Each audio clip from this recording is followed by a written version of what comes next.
kaldırma kuvvetimdekiler. Burası benim krallığım. Sıkılırsan güneşten, gece oluruz erkenden. Sen istersen karşılığında istediğim geçmişin geleceğin benim olsun.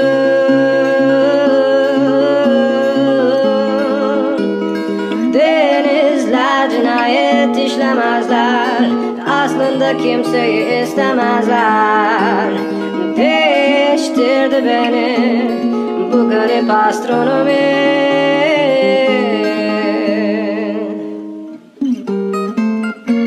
Suçluyum belki ben, sen sularımda ölürken. Güldüm keyfimden, her zaman istediğimle geçmişin geleceğin